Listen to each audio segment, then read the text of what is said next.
We're joined now by Coach Scott Loeffler here at the Pro Football Hall of Fame, Mac Media Football Kickoff. Coach, great to be here at the hallowed halls of the Hall of Fame, and you guys got to go on a little special tour the day before the big media shindig. I assume the guys enjoyed it. Oh, it's unbelievable. It's fascinating. I grew up 10 minutes, 15 minutes up the road, and watching the evolution of how this place has developed is absolutely remarkable. I remember the old entrance, walking in, kindergartner running into the Hall of Fame, and they've done a great job, believe it or not. A Bowling Green Falcon, Michael Crawford, is the one that's in charge of this project. He's an unbelievable Falcon, and Great. So, yeah, this is an unbelievable place. Well, I know Mark Miller, our former quarterback, also volunteers here. Yes, he does. You know, speaking of evolution, I want to ask a couple things of you that aren't directly specific to Bowling Green, but college football. A, the speakers in the helmets. Love it. B, 2-minute warning. Love Talk about both of them. Love both. It's going to make the last 2 minutes of the game super exciting. I think that extra stoppage of play is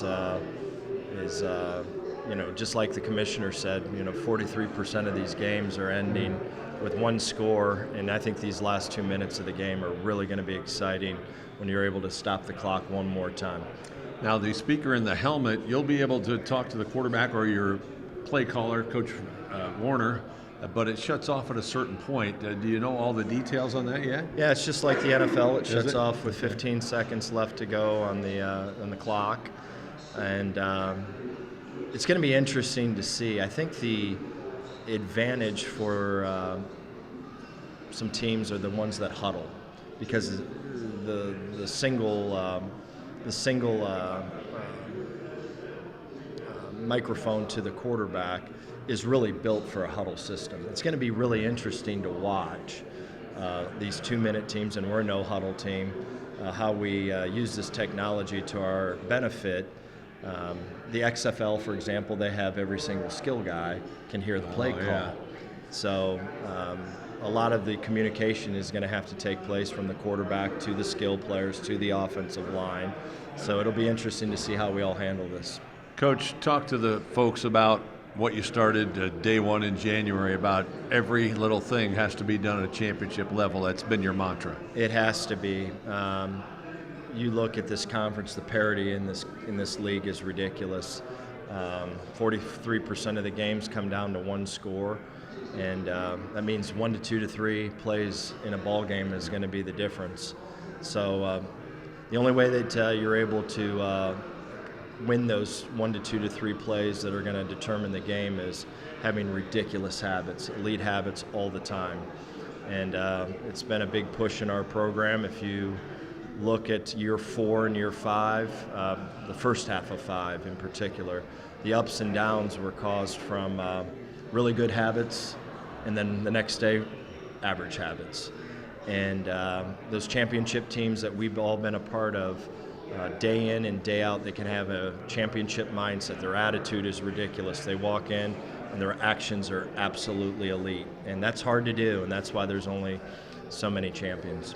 Coach, you've got a lot of players back from last year. It seems like you're coming in pretty healthy. You've got depth at a lot of positions. What's your main goals for camp then? What are you looking to do? Well, first off, our habits. That's A1, number one. And then number 2 is winning the war within. And what we mean by that is every day being a great teammate. The team comes first. Keeping the selfishness out of our program. Understanding that if we win, there'll be enough for everyone. And just cut out all the individual noise that's out there. That's number 2. And then number 3, without a doubt, is staying healthy. And there's a fine line with that. You have to go out and you have to have physical practices. You've got to tackle. You've got to block.